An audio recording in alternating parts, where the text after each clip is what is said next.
This is absolute insanity.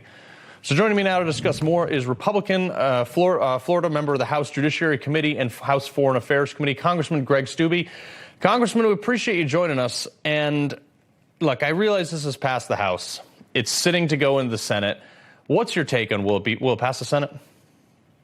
Well, I sure hope not. For the betterment of our country, I hope that it dies in the Senate. The rumor is that they're going to try to mark it up over there and change things and take things out, but there's no way to make this bill better. Right. And as you were saying in your monologue, they spent $1.9 trillion when Biden first became president for quote unquote COVID that no Republican voted for. They just spent $1.2 trillion on an infrastructure package that only 6% of that was actual infrastructure, roads and bridges and that sort of thing. And now another $1.8 trillion, which really, if you look at it over 10 years, is more like $4 or $5 trillion. That's on top of the $11 trillion that they have spent in the last 18 months. We only take in $3.5 trillion a year. I don't know about you, but I can't run my own checking account that way. But they just keep spending and spending and spending, and it is giving steroids to this already inflated economy, and it's just going to make the inflation worse. Yeah.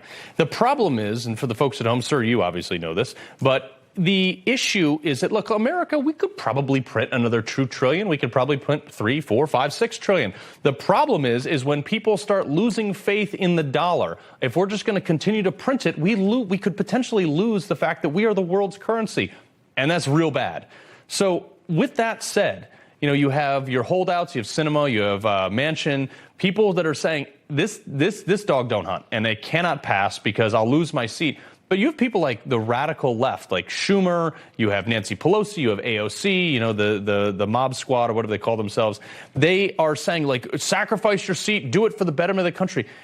I'm struggling, sir, but what does this make better?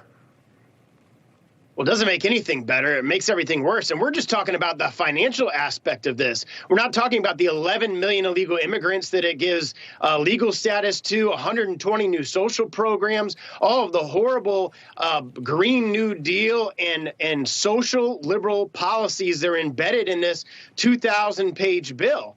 So it's not just the fiscal aspect of this. Our country will not be the same if this bill becomes law because of all the other aspects that are underlaying the language in this bill. So I sure hope that Sinema and Manchin hold strong. They've said that they're not going to vote for this bill as it is. It also increases taxes. We haven't even talked about that. How are we going to pay for this? Yeah. It increases $1.2 trillion of taxes, which the left loves to say, oh, it's not taxing everyday Americans. It absolutely is taxing every one of us, and we're seeing the inflation taxing every one of us, and that hurts the low to middle income earners the worse than it does the high income earners, because they're now having to work 2 jobs to pay the gas bills, work 2 jobs to pay the increasing amount every time they go to the supermarket. Yeah, the irony of this whole bill, and when I was reading through this thing, I tried to read as much of this as I could, and it makes great fire starter, by the way. The SALT deduction, the state and local deductions that we lost under the Trump tax cut. Look, I live in Connecticut. The Trump tax cuts cost me about $40,000 to $50,000. I paid $40,000 to $50,000 more a year because of that, and I was still for it. Why? Because I'm super MAGA, but that beside the point. The big thing here is this new bill gets rid of all that stuff and reinstates the state and local deduction. So it's actually going to give the wealthy, the extreme wealthy, as much as an $80,000 tax break. I mean, this is the party that's supposed to hate the rich, right? Yeah, and it's absolutely doing the opposite. Just like you said, this bill actually helps millionaires. It gives them a tax credit for their Tesla. It gives them a tax credit for all these other different things that only people in their earning class, people that make $20,000, $30,000, $40,000 a year can't afford a Tesla. So it's actually helping those who make a lot of money. Gas. And through those SALT taxes.